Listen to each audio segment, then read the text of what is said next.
ओम नमो भगवते वासुदेवाय नमो नमो भगवते वासुदेवाय नमो नमो भगवते वासुदेवाय नमो एक कुंदे तुषार धवलाय सुबस विधाया बिना परिदंडिताय श्वेत पद्मासनाय ब्रह्माचुर संक्री सामांग पातु सरस्वती भगवती निषेध। ओम श्री परमात्मा ओम श्री परमात्मा ओम श्री परमात्मा। जय हिंद जय भारत। आप सबों का स्वागत है। मैं राम नरेश आपको निवेदन करता हूँ, चैनल को सब्सक्राइब करें, लाइक करें, शेयर करें। सत्य के साथ, सनातन के साथ, धर्म के साथ, विचार के साथ, बुद्धि के साथ, विश्वास के साथ, परंपरा के साथ, विरासत के साथ, अपनों के साथ, परायों के साथ, संस्कृति के साथ, सभ्यता के साथ, संस्कार के साथ, सृष्टि के साथ, सूर्य के साथ, चंद्र के साथ, समुद्र के साथ, मानवता के साथ और दानवता को नष्ट करने के लिए तैयार रहे। हमेशा मानव को हमेशा दानव से लड़ना पड़ेगा, ज्ञानी को हमेशा अज्ञानी से लड़ना पड़ेगा, प्रकाश को हमेशा अंधकार से लड़ना पड़ेगा।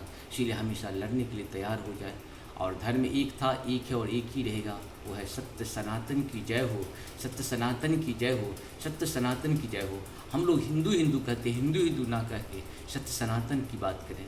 सत्य सनातन दुनिया में जो सत्य का पालन करेगा वही सनातन है, चाहे जो भी हो। जो ज्ञान का पालन करेगा वही सनातनी है।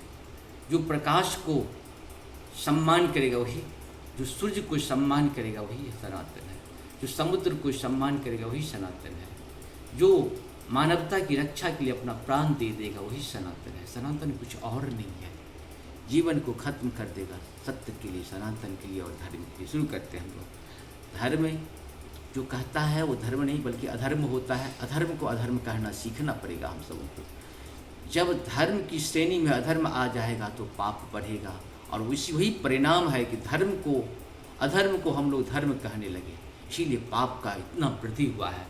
पृथ्वी पे जो पाप का वृद्धि हुआ है उसका परिणाम यही है कि हम धर्म को अधर्म कहने लगे हैं, धर्म को अधर्म कहने लगे हैं और अधर्म को धर्म कहने लगे हैं।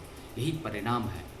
जब उलट के काम करेंगे तो उसका परिणाम भी उलट के ही होगा। उसी का परिणाम है आज पृथ्वी पर त्राहिमाम मची हुई है। मानव दानव लोग मानव का अंत कर रहे हैं। आप समझ सकते हैं ये बात। अगर आपके घर में कोई अगर आग लगाता है, आपकी बहू बेटी बहन के साथ अगर जिस तरह से किया जाता है, उग्र करता है, तो क्या यह धर्म है? धर्म ऐसा कभी नहीं कह सकता है। ये अधर्म है, अज्ञान है, मूर्खता है। लेकिन मूर्खता को हम लोग कहीं न कहीं सपोर्ट करते हैं धर्म के नाम पे। बंद करेंगे, सब शुरू करते हैं हम लोग। आज श्री रामचरितमानस के बाल कांड के दोहा सजग रहें, स्वतंत्र रहें और ज्ञान का अर्जन करते रहें।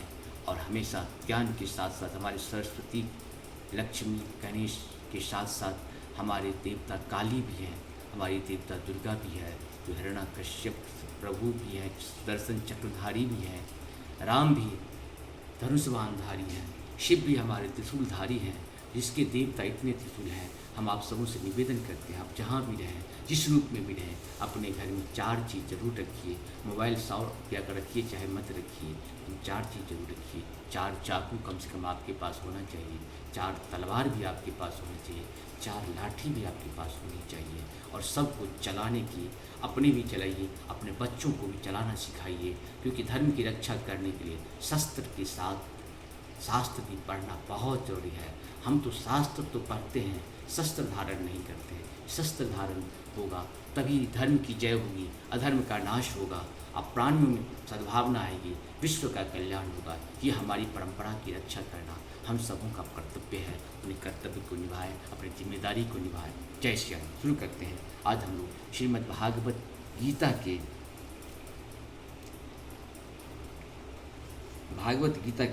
के 71 से लेकर के 71, 72, 73 को पूर्ण करेंगे। आप सब बहुत बहुत धन्यवाद। या जो भी सॉरी, इसमें 71, 72 ही है, 2 को पूर्ण करते हैं। शुरू करते हैं। पहले संस्कृत भाषा में, बाद में इसका हिंदी भाषा में। विहाय कामन्यः सर्वानुपश्यन्ति निःस्पृहः निर्मलो निरंकार सौ शांति मधिगच्छति। अर्थात जिस व्यक्ति ने इंद्रिय तृप्ति की समस्त इच्छाओं का परित्याग कर दिया है, जो इच्छाओं से रहित रहता है और जिसने सारी ममता त्याग दी है तथा अहंकार से रहित है, वही वास्तविक शांति को प्राप्त कर सकता है। ईशा स्थिता पार्थनयनां प्राप्य विमोद्यति स्थित्वा श्याममन्तकाले अपि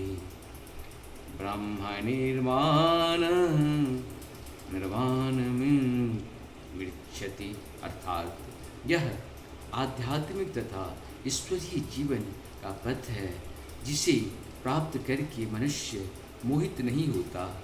यदि कोई जीवन के अंतिम समय में भी इस तरह स्थित हो तो वह भगवत धाम में प्रवेश कर सकता है। इस प्रकार से हम लोगों का आज यहाँ तक पूर्ण हुआ। दूसरा अध्याय पूर्ण हो चुका है। टोटल इसमें 18 अध्याय है। तीसरे अध्याय में हम लोग चलेंगे। तीसरा अध्याय कर्मयोग के बारे में बताता है। कर्मयोग क्या है हम लोग सुनेंगे और सुनते ही अपने जीवन को सफल बनाना शुरू कर देंगे, क्योंकि ये गीता हमारा वेदों का निचोड़ है। एकदम निचोड़। इसको बार बार सुनें। जितनी बार सुनेंगे उतनी बार एक एक शब्द, एक एक अंश को ही आप सीख पाएंगे। बहुत मुश्किल काम है। लोग इसे बहुत आसान समझते हैं, लेकिन मैं तो इसे बहुत मुश्किल समझता हूँ। जय श्री राम। हर हर महादेव।